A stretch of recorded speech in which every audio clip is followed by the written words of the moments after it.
It's Johnny Wallop. Something wrong with your arm, mate? I don't know, it's weird, isn't it?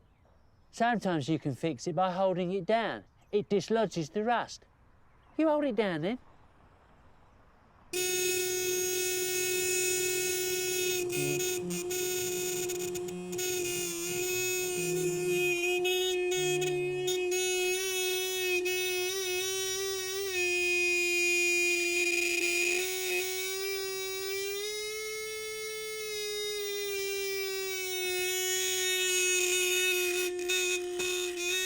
You've held it down too long, so... But it was you that told me... What are you doing? Herbert's pushed his horn down too long again.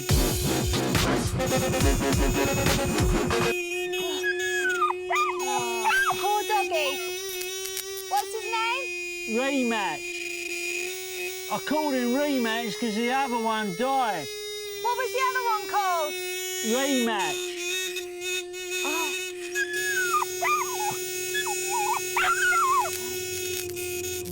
Don't see my mechanic Rusty on Green Road.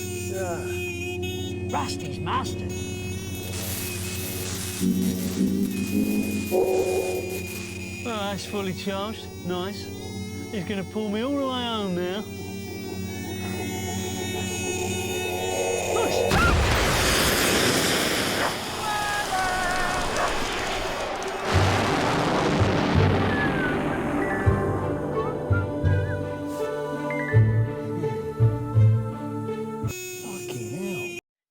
Hello and welcome to this RTS panel celebrating the upcoming second series of BBC Two's innovative comedy, The Mind of Herbert Clunkerdunk, created by the excellent and brilliant Spencer Jones. Now, the original short, you may have seen it, was nominated for a BAFTA, and this series is sure to make just as much of an impact. It is unlike anything else on TV. You're going to love it. And we've got a brilliant panel here to discuss it with us. Let me introduce you. So we have series creator and star Spencer Jones. Hello, Spencer. Hello. Show his wave. Also from the cast, Lucy Pearman is here, who plays Herbert's wife. Bobby, hello. Hello. Hi. Director Martin Sterling is with us as well. Hello, Martin. Hello, Emma. Hi. And producer Ben Worsfield is here too. Hi, Ben. Hi, Emma. How you doing? Hi, good, thank you. Right, let's get into this because there's so much to discuss. Spencer, first of all, congratulations on a second series. Thank you very much. I've heard you say that you kind of went slightly insane during the pandemic. You wouldn't be alone. How has that reflected on the series? Bigger, weirder, dafter? Is that what we're thinking? Yeah, the end result is everything's gone a bit crazy. I was a bit crazy before the pandemic. Then the pandemic happened, and then you've got to make a new series. It's got to be better than the last, and those three things sort of combined, and it's ended up pretty weird, but hopefully funny.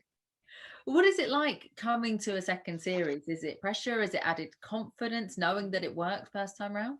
I think you've got a mixture of both, because you're confident because you know there's some stuff you did in the first series which you know you can rely on to do again, but the scary stuff comes when you obviously have to evolve the show, and so trying out new stuff was quite nervy, because obviously before the pandemic and stuff we were able to try out stuff in clubs and then put it on TV afterwards, slightly rearrange and stuff. But this was a massive kind of leap of faith with all of the material, really. Even more so in this, any project like this is a leap of faith, because kind of people are like, what are we doing? We're going to drag a dog's going to drag a man along by his face. Oh, what do we do? So there's lots of weird stuff, but also there's lots of sort of stuff that we did well before, like people like obviously Lucy and Dominic and having Martin again to direct. There's lots of good stuff from before, which sort of makes you feel safer, if you know what I mean. I imagine it is a show that eats material, because an amazing big idea can be 2 seconds on screen and then it's gone. Yeah, there's a lot, but I kind of always go and I check in with the guys and say, have we got enough stuff? Is this okay? Because you're not sure. You look at a page, kind of there's a gag there, there's a bit of narrative here. Is it okay? And somehow we kind of get there, even though I always think I've never got enough material. But maybe that's a good thing, to sort of over deliver. Always over deliver, unless you're a postman. Then just deliver what you've been told. Thank you. I know, I think it went one of two ways for people during the pandemic. Either people had time to be creative, or there's a bit of sort of creative block because there's nothing inspiring happening. I mean, what was it like for you, Spencer? At the start of it, I was kind of like, oh, great, I don't have to drive around the country doing gigs. But then obviously you realise that's how I earn my money for a lot of the year. And then obviously it's the reality kicked in. It was weird because everyone was sort of like, the public kind of came up with loads of good stuff. Obviously, a lot of people just sat in their pants, eating Whatsits and watching Netflix, which was equally, fill your boots, mate. But writing in this one, it felt weird because it was like a holiday, but you were a bit lethargic and there wasn't anything new sort of going on. But luckily, the show's about the inside of, this chap, Herbert Clunkerdunk's mind. So I just stayed in my mind, and I think it hopefully worked and made it a little bit better. And hey presto, there we are. Lucy, let me bring you in. Tell me about what's in store for Bobby this series. Well, we had a conversation in rehearsal about where she's sort of at in her life, because I think, I don't have kids, but I think sometimes when the children get to a certain age, from what I gather, you can get a bit more time sometimes, if you're a full-time mum. So I think maybe she's at a stage where she's looking to find her thing. So that's quite fun because you'll just see her like in a cricket outfit, and it's not explained, but in my head, she's just quietly going to go and try that out one afternoon, and it doesn't need explaining, and Herbert doesn't ask. It's just like, oh, crack on, whatever you need to do. And it looks, I mean, from the outside, it would seem like it's a total riot to play her and to be part of this show. What's it like from your perspective? It's horrible. Absolute hell. That's your final answer.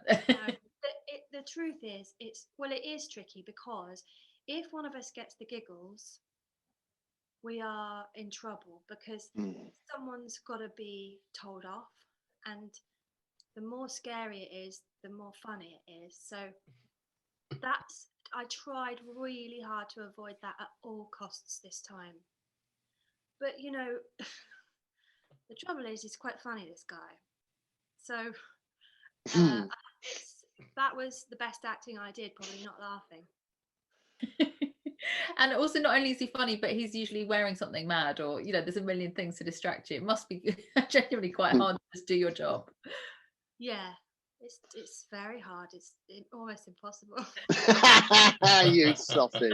It's fine. It's a laugh. It's great. Like it's a good atmosphere. Everyone's on the same page. Like, I love saying the word alchemy.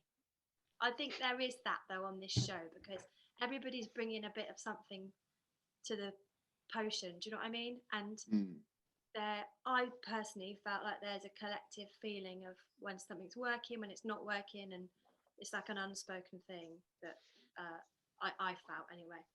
Imagine if I was the only one. I hear there was some. There's an alchemy here. I hear there were some in-depth conversations about kissing this time. Is that right? I always like to add a kiss where possible in everything I do. In the supermarket, I'll add a kiss. Yeah. That role as a proctologist. That's in my contract, but no, I like to show that there's sort of physical affection between them, because I want people to believe in this couple and the relationship, because he is mad, you've got to show that they love each other, otherwise she'd just be rolling her eyes, and it's sort of like old-fashioned wife situation. So I think she has to love him, and she has to want to be with him and touch him and all that stuff. That's why I was so keen on that. But it took a funny turn, because once I had the cricket helmet on, with the cricket, what's it called? Visor, face guard. Guard, yeah. And I went to, like, if I lean forward, you can't see me, can you? No. That's what it looked like. Yeah, I went forward to give him a kiss, and then obviously couldn't reach because the face guard was in the way. Stuck my tongue out to sort of touch tongues through the gap. I stuck mine out. He stuck his out. We touched tongues. and then absolutely lost our shit because that's not what you do. yeah. And also, like, Luce, do you remember that time once when you thought that there was a kiss in the scene, and we were talking, and you went, yeah, and then she kisses him here. I went, and we were like, oh, okay then, okay, bit keen. I love this. So Ben, Ben, we've got a great cast here who love kissing and who love getting on with their job. It's all great. But there's obviously lots more going on. Puppets, props. Tell me from your perspective about the logistics of all of that. Yeah, it's definitely not a normal show, because, as you say, there's puppets and there's props and there's some quite glossy visual effects in places as well. It's a really interesting show in that it's easy to sort of look at it and go, oh yes, it's sort of got a delightful homemade charm, and it has. And actually, the homemade charm is not just in terms of the way certain things look; it's also how we put it together, and that it's at its best, I think, when everyone is mucking in and pulling in the same direction, as Lucy's been saying.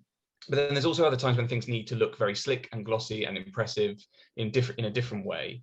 And so you have a lot of different departments that overlap in lots of different ways, because not only do obviously, the art department have an enormous job. This is a very, very prop heavy show, but we also, as you say, we have separate puppets. So we have these brilliant puppeteers, Johnny and Will, who design all of the more sort of bespoke movable things. So there's a big furry monster suit that we have in a sequence in episode 5 where Johnny Wallop thinks he's being stalked by this big furry monster.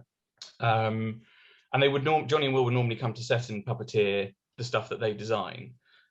Spencer's also a very talented puppeteer, but he obviously can't do the majority of the puppeteering because he's in nearly every single shot. And so in this particular scenario, we couldn't have Johnny and Will because they weren't available for the final week. So we decided to have them design a monster costume that could be worn by an actor and then operated from inside. And that was a logistical problem we got around. And in the end, we got Sarah Toomey, who plays Lipstick Linda in the beginning of every episode on the train, to be in the suit, because I'd seen her in a play where she played a mermaid, and I remembered that she was good at movement, so I thought she'd be good for that. And it did work, and she was great. The suit was designed for an enormous man to wear, so it completely swamped her, and she nearly died of heat exhaustion in it. But she was brilliant and really, really brought it. And she was great, and it came out really well. It's mostly the biggest challenge really is actually, Lucy's just put it really, really well about getting that alchemy and that good atmosphere on set, because it's such an unusual show. It's about getting all of the crew and the different departments involved to get it. And it doesn't just mean getting the humor, it's also trying to understand exactly what's meant by the action in the script. If Spencer wrote out in detail every single thing and exactly how it was meant to be achieved, the script would be hundreds and hundreds of pages long. And so nothing can be taken for granted. There was someone who at the read-through went, there's a line here where it says he puts the kettle on. Is that a costume, or is that something else we need? So I was like, no, that's literally just a man putting the kettle on. But there are no stupid questions where this show is involved. And it was very much about sort of getting people used to the fairly unique way in which it's shot and the way that Martin directs it. And it's really nice to hear Lucy say that there was that atmosphere on set, and because we were at our best when we had people who, as I say, embodied that homemade spirit and really threw themselves into it. That was, I think, where we were really firing on all cylinders. We were lucky, weren't we, Ben? There were so many smart people, hungry people and clever people that sort of brought so many different things that we didn't even think of, that added to it so much.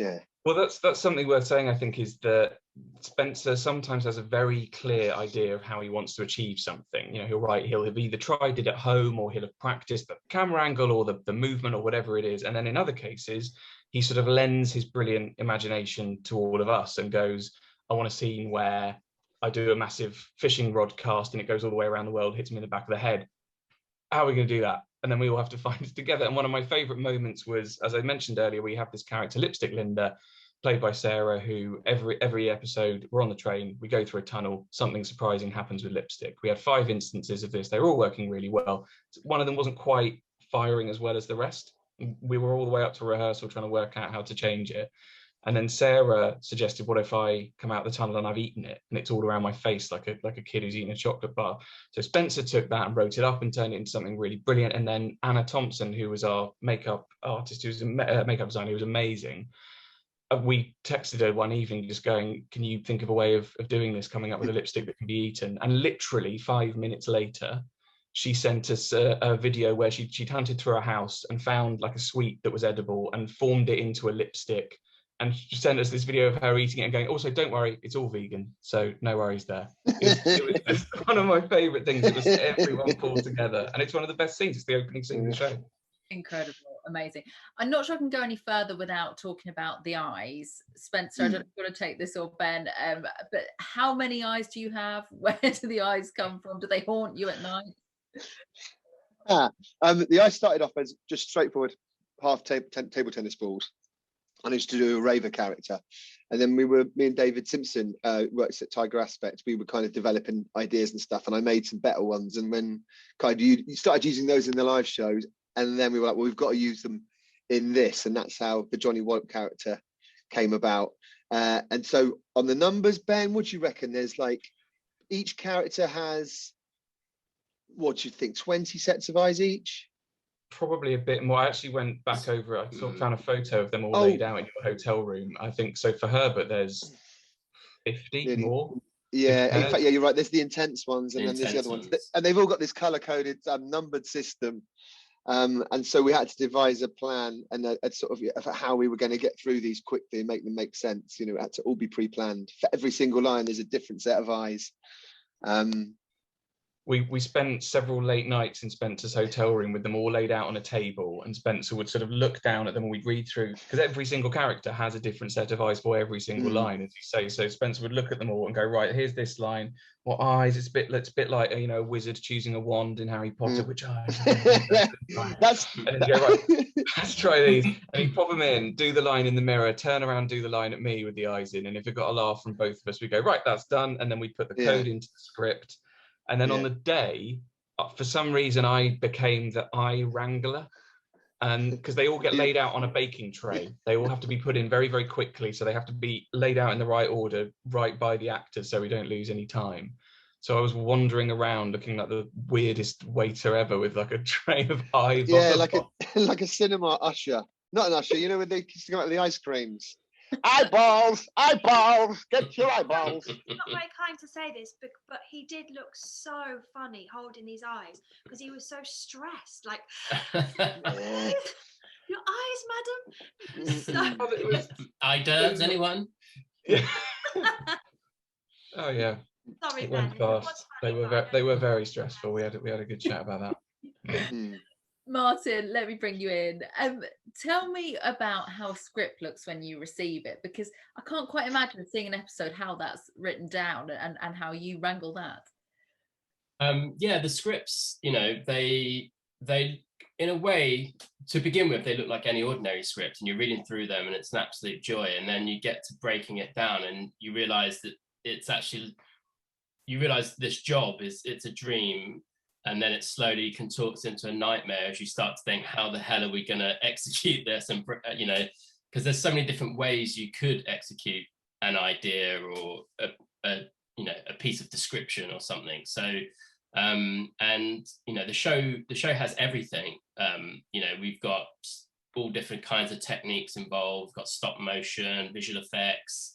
We've got the puppets, costumes. And so, you know, in any ordinary script, you know, you might have a 2-minute scene in a kitchen between a man and his wife.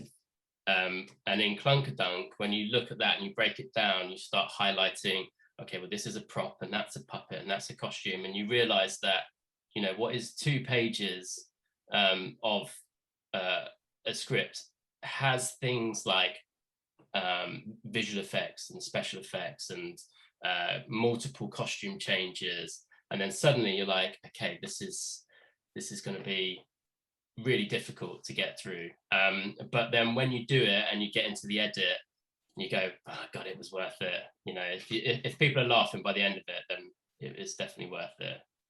Do you ever have to say to Spencer, no, we can't do that? Or do you always find a way? No, we always find a way. Even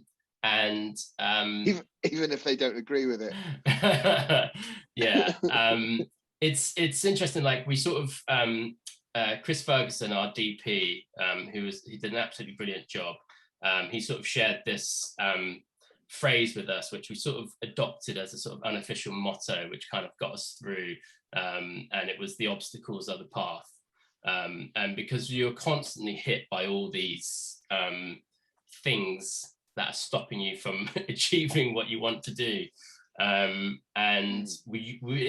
It's about being able to adapt and evolve and find your way around those. And I think with Clunkerdunk, things are always changing right up to the last minute. Even in the sound mix, we're like adding in ideas or doing something that makes that joke land, or creating a whole different joke, through each process that we have. So yes, it is a challenge, but we try to make bold choices and do things that we haven't seen before, and probably will never see again, for better or worse. And as Spencer says all the time, it's like, it's a leap of faith. I think with comedy, you've got to take a risk and you've got to be bold, and because if you're not, it's just a bit vanilla and all the same. So hopefully it's paid off. And how much room is there for rehearsal, for workshopping, for getting it on its feet, or is it all very quick? There was meant to be loads, wasn't there? Mm-hmm. Go on, Martin, I'll let you finish. Yeah. Well, Spencer and I, we love to sort of kind of, when it comes to rehearsing, we like to overdo it and do all the acting parts and shoot it all on a phone and do test shoots and things like that. But because the material is so dense, as in there's a lot going on, not that it's really stupid, although there's an argument for that too. But there's just so much going on that the prep that we had was just, it was relentless, and there just wasn't really time for that. And so we sometimes will get into sets and it's the first time that we've really had a chance to discuss it. And actually sometimes that's for the better, because it keeps things fresh and spontaneous. And I think sometimes with comedy, if you've over rehearsed it, it can take a lot of the zing out of it. So although it's uncomfortable at the time when you're doing it and it feels horrible and you're like, oh God, what are we doing? Like, what are we going to do with this? By the end of it, it's kind of, you look at it and you go, well, that was our best work. So yeah. Spence, what were you going to say? No, that's a good shout. No, you sort of summed it all up there. Sorry, I've gone blank. Spencer, let me ask you this. Because you've been with Herbert for a long time. You created him, taken him on stage, taken him to screen. Take me back to when you first created him and tell me a little bit about how he's evolved and what you've enjoyed about exploring this character. Herbert was a new, because I used to do sort of character comedy and stuff. I'd done a little bit of stand-up, and Herbert was a kind of me trying a new way of getting a laugh. Like a simple sort of way of having fun on stage. And so it started off with me trying out, like I'd for some reason, shouting into a pint glass on stage. We're going, I've got a cup here. It's not, if I could say, oh! And I thought somehow that would work. And I went on stage. I lasted 3 minutes. One of my friends came and he's never been to see me again. That was about 5-6 years ago. But then you kind of start to work out little funny ways of making people laugh with this kind of weird, silly, fun-loving character called Herbert. So it's basically evolved from, it's a way of me switching from being a little bit sort of like private and a dad or whatever, to allowing me to be an idiot on stage, and be there solely for the point of making people laugh. So the journey's been weird. Like, I'm kind of still on it, obviously. And it's a lot more personal now, how I kind of deal with him on stage. When he first started, it was kind of like a ridiculous act that I nearly ended up calling the dickhead. And he wasn't meant to speak. At first, it would just be me making these weird noises. And every now and again, Spencer would pop out and go, I'm 38, or I'm not now, but at the time, I'm 38 and I'm doing this. And then those bits started to get a bit longer. People kind of liked to see this chap on stage having to fulfill what the Herbert wants to do. I don't know. I've become a bit meta talking about it, but Herbert's just a good laugh, you know what I mean? And so, and he's got a very silly imagination. So it's a great place to go when you want to try anything new, anything silly and weird. And do your ideas come from sort of designated writing sessions? Are you constantly taking things from life, writing notes? How do you get all that together? At the minute, my sort of process is create a problem, like book Edinburgh or get a series, and so get a problem and then find a solution. And so I do a lot of messing around with stuff before I've kind of even started to think in a focused way about episodes. I kind of mess around with music and stuff. So there's lots of music that I've got that, you know, isn't out and I'm not using yet, but I know that there's something in it. So, and then obviously there's objects and stuff, and then there's the life stuff that happens with the kids, and, you know, going to the dentist, going to the supermarket, you know, dealing with, you know, kids and stuff, those kind of more relatable things. And so you start to get these little jigsaw pieces, and then they start to form themes and stories because they're all coming from me, they're coming from my head. They start to sort of lock together. So there's a problem with a kid at school, but then there's a kid who's not eating properly, and oh, I've got that idea of putting a bit of broccoli on a remote control car. Oh, I could drive it into a face, you know what I mean? So you start to kind of get these little bits, and it's ridiculous. It's a very ridiculous way of working, but it makes sure that you've got as many different funny things for people to watch and to keep them interested. I feel like I'm blabbering on now, but it's really interesting. It kind of comes from everywhere. Yeah, it kind of comes from everywhere. Always looking. If there's a little line, funny line, grab it, write it down, and then it's banked. I suppose we're like magpies, aren't we? You know, I suppose comedians kind of go, oh, there's a good bit, and you've got that bit, and then that's your bit, and you keep that bit, you know. So bits. I'm just going to say bits. And Lucy, that's the joy of it, isn't it? It's taking the mundane and the everyday and turning it into something fantastical and fun. I think so. I mean, not to be too serious, but I did say to Spencer, I think this show is going to save lives, because if I'd have seen this growing up, or like if I'd have known, I know there's always been alternative comedy, but it's so relaxing to know you're not the only one that imagines, I don't know, the balls of your dog's balls talking to each other or something. Yeah. It's so nice, and I know it's not always going to be for everyone, but for the people it is for, I'm so happy for them, because it's exciting to, you know, that feeling. I mean, I remember when it's like anything, when you find something that speaks to you, it's just like, oh, it's all right. It's not just me. I've got a tribe, or I've got a mate that thinks like me. So that's what I'm excited about, is people seeing it and going, oh God, you can make this.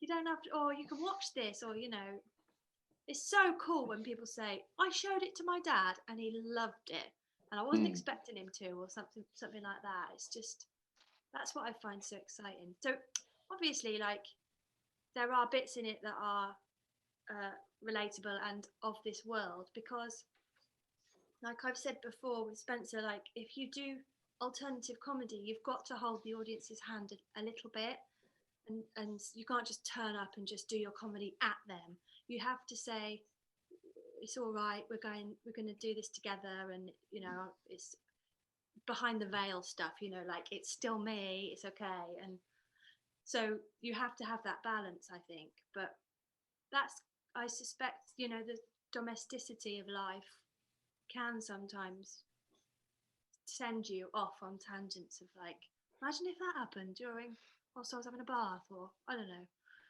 That's just how I see it. But I love it. I love it.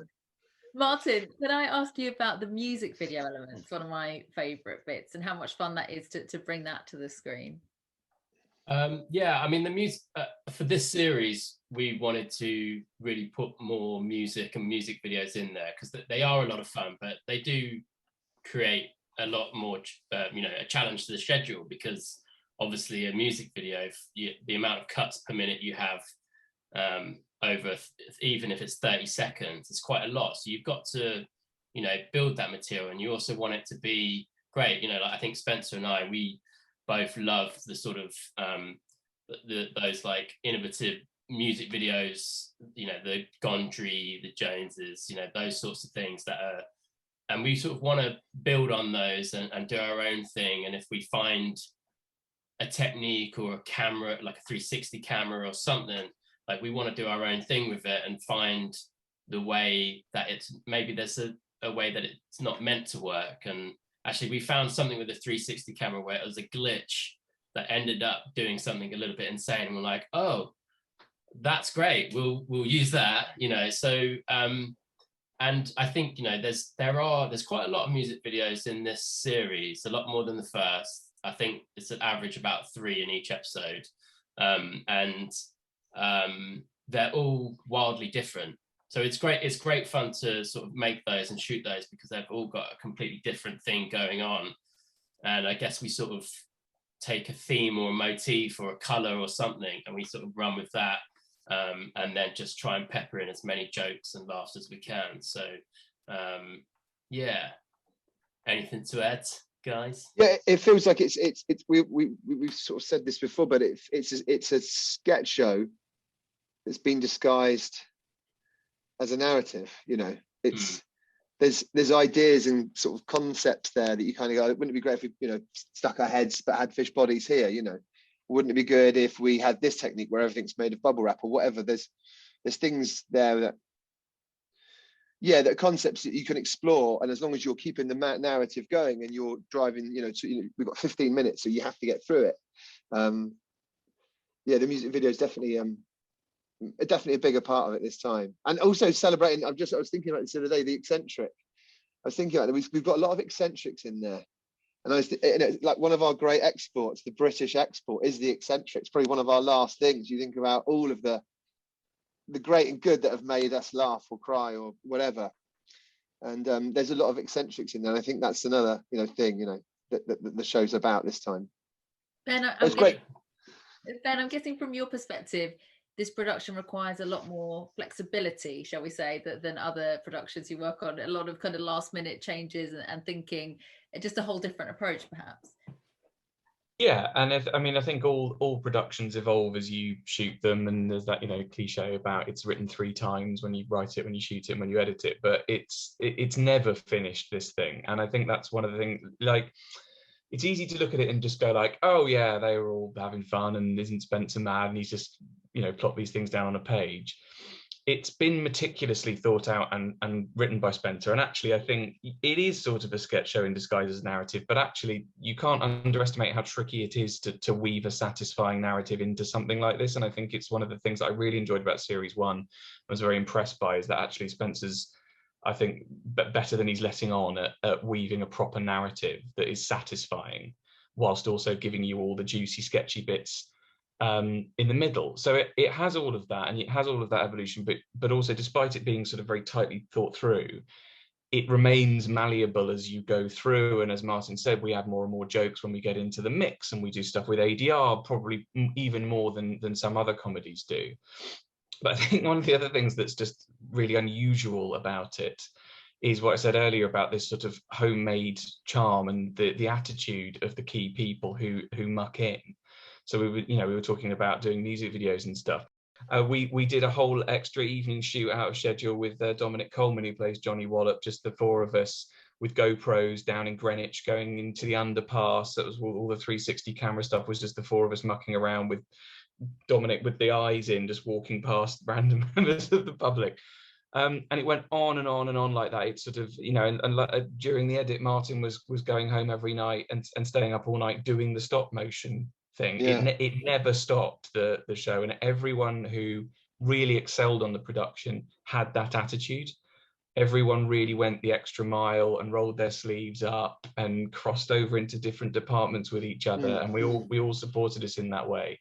I think one of my favorite bits was doing that music video with the monster that I talked about earlier, because it was the last 20 minutes of the final day on the shoot, and this was at a point where we had this thing called the Clunkerdunk 10, which was a fairly regular occurrence at the end of the day, when we would film an entire scene in 10 minutes when we really needed 2 hours. The Clunkerdunk 10.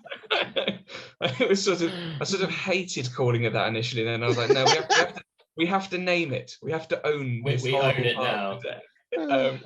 And it really was what you were saying earlier, you know, the obstacles are the way. But literally that music video, I was watching Martin fixing one problem over here and getting this next shot ready, while Spencer was directing Dominic on how to do the movement for his shot. And then over here, you've got Sarah in half the monster outfit, watching what we're doing and starting to mirror it.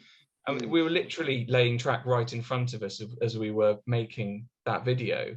And it's one of my favorite sequences. And I think you don't want to make everything like that, obviously, and some of the other great bits were meticulously planned. But it was in those really tight moments when everyone rose to the occasion that we did our best work, I think. You're absolutely right. I was going to say, like, the ability for us to kind of adapt. We weren't stodgy, and you have to. There's big things that we did need lots of organising on, didn't we? And we needed like 100 people to make sure everything worked. But then the ability to go, fuck it, let's grab the cameras and those two props and let's go and quickly get that, and then this bit will be better. Having our hands involved, getting our hands dirty across all the way along the way was really good. It was kind of like a running repairs almost. It came like, you know, with something like this, we haven't got that shot. You know, what are we going to do? And you're forced to think in a clever way. And I think those are the ones where we really had to sort of like scrape something together. Actually, are those things that give it some of its extra charm. You know. And talking about extra charm, your brother's involved this time. It's a family affair. You've had lots of people you know in it, but tell me about getting your brother in, because he's not in the industry, is he? He's not in the industry. He's a fireman. Yes. Not in the industry yet. Yes, yeah. He was very good on the day actually. He did very well. He's a fireman, and I wanted. He pops up briefly for about maybe a second and a half twice, and I wanted him because he looks a bit like me.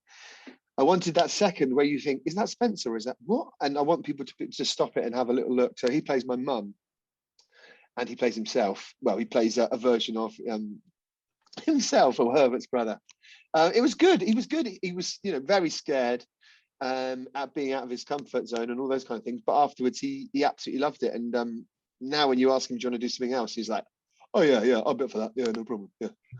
Yeah. And then obviously my kids are in.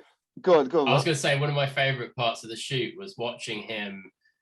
Like we sat him in his chair, and he was watching the crew all doing stuff and setting it up, and I was just watching him on the monitor, and he was looking around like, what the fuck are all these people doing? This is crazy. Yeah, it's just a whole world, isn't it? But he did a brilliant job. He was great.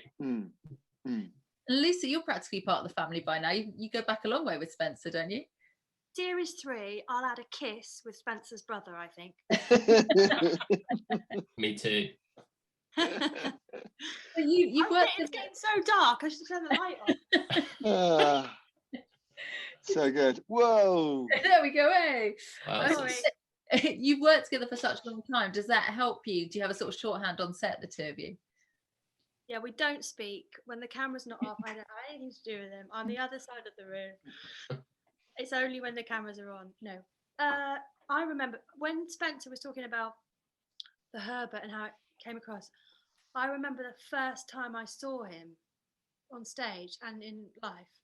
And I was like, what's he doing? And like how I explained about the show, I was so excited. I was like, God, imagine you can do that. You can do that. Because, it's brave, I think, to go against the grain and do what you actually want to do, as opposed to what you think is expected of you. So we met on the circuit, and often we're the weirdos on a lineup. So it's that kind of camaraderie of, here we go, here's 8 bags of stuff and the cars around the corner. Does anyone want to help?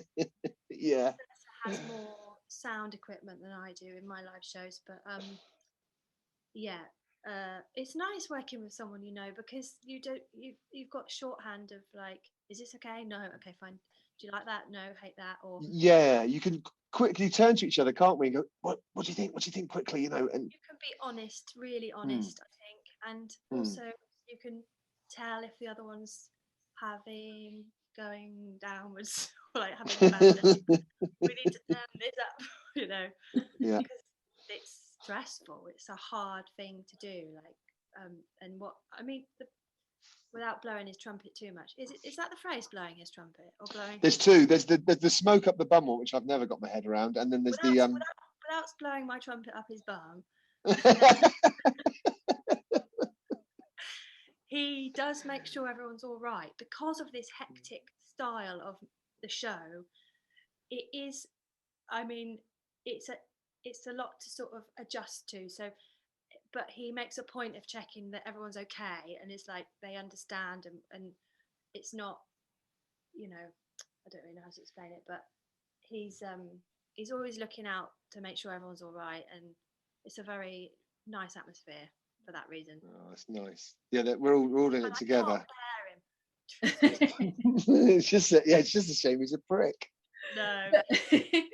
It's good working with someone, you know, because you just have that I don't know, natural chemistry, I guess, of just not having to do too much acting. And Spencer, I'm interested in what Lucy was saying there about the bravery it might take to do a different style of comedy and to basically blaze a trail. I mean, has it been a lonely space creating a very different kind of comedy? I haven't really thought about it like that. I just it's always just been about, I want to try and make people laugh. And so it was just like, I got to a certain age and my first kid was coming, and I just thought of, I'd tell you what it was. Can I tell you? I'll be honest with you. Can I tell you what? I went to India and my flights left 4 days later than everybody else's. And so I spent 4 days on the beach in India waiting to go home. And I was watching this group of dogs, these kind of street dogs, right? And they were all male. All of them were male. And there was one big guy, and he was like in charge of all the others. And there was one lady dog. And all of the other male dogs, you know, like really interested in her. And this big guy's like, and every time one of them went near, he went, had a go at him. And I was watching these dogs, and I started to think, like, I'm one of those other dogs because I'm not the alpha. There's no way. So, but I could see the ridiculousness of these other dogs just trying for this one female. And I was like, guys, just go somewhere else, genuinely. And so I decided, just in general in my life, to try and do stuff that's a bit different to everyone else, just so, because, you know, I'm just a normal bloke. And I wanted to try and, you know, you wanted to sort of stand out, you know, and put your stool out. So I didn't feel like I was blazing a trail or anything like that. I certainly don't. I mean, if anything, I'm just rehashing stuff that Morecambe and Wise did, and Norman Wisdom, and all those old, you know, those old guys. But I think I've lost my thread. I didn't. I'm just a dad earning money. You know what I mean? So if they're laughing, I'll do it again. You know what I mean? And that's all it is. They laughed at that weird bit. Okay, I'll do that weird bit again. And then slowly you turn into something else, you know. A long way you keep doing it. There's so much I could ask, but time is against us, so I'm going to wrap it up. Thank you so much, all of you, for being here. Thank you for joining us as well. The series begins on BBC Two on Wednesday, the 26th of January at 10 o'clock. So do check it out and take care. We will see you soon.